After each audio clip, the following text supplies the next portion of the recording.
Hey everybody, I am here hanging out the iConnectivity booth with my buddy Kenny.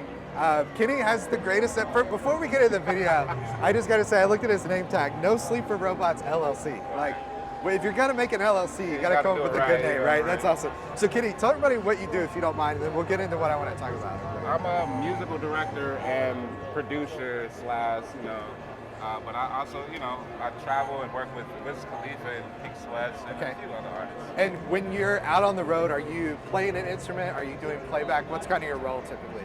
Well, actually, my role in both situations has been to be a musical director and playback engineer. Okay. So I'm literally running the tracks, making sure everything is playing correctly and playing the show in essence. That's awesome. And I think that's crucial because sometimes people think playback is like just press spacebar. Not necessarily. But it's not. But like you got to be a music director, you got to know your stuff. Yeah. And you're a musician as well too, right? Yeah, you play bass. I play bass and keyboards. Keyboards. Okay, sweet. So we were talking just casually, and I happen to have two microphones and a camera nearby and a lovely wife to film for me.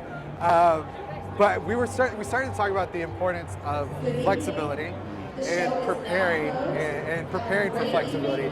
Can you tell me a bit of like why it's important when working with an artist to have your stuff in a way that you're flexible? Well, I mean, there's I want to say, being organized in a sense where you're able to be chaotic in what you do. Yeah. Plan for the unexpected. Yeah. With the unexpected comes situations that you may not, understand or know in the timing, but you may think ahead, well, what if this stops, or what if that stops, or what if we need to jump to this section, or what if we need to skip a song, or what if we just need to do an acoustic, or maybe we just need the click track. There's so many situations where things change that you just want to be flexible for yourself, for your band if you're a musical director, or for a band if you're the engineer that's running the playback, and for the artist in particular. So. Yeah, because it's all about when you're a playback tech even. And again, I always try to just break this stigma of it's not just pressing spacebar. You are a musician, you are creating, but as a playback tech, I mean, your job is to serve the artist. Your job is to serve their needs. What are ways you found that very intentionally help you be prepared for whatever the artist you're working with calls for in the moment?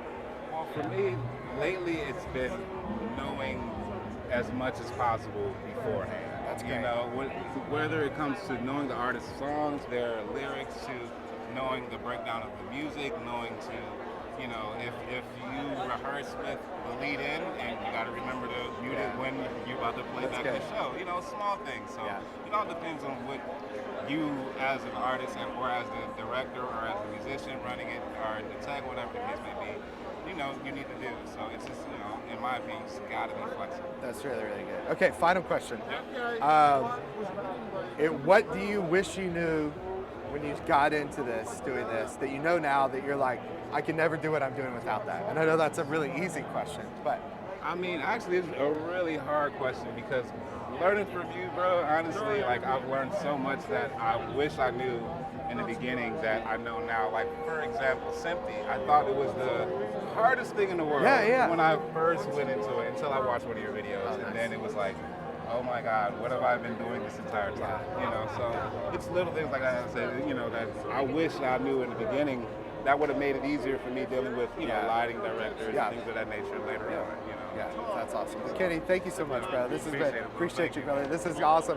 How can people follow you on social, find more about what you're up to? All my social media is at NSFR, the acronym for No Sleep for Robots. There you go, which is the greatest name ever. So Kenny, thank you so much, man. This is awesome. Thank you guys for hanging out, watching this. If you want to see all the NAMM coverage, click the link in the description and check out No Sleep for Robots, which is awesome. So thanks, Kenny. See you guys. Bye.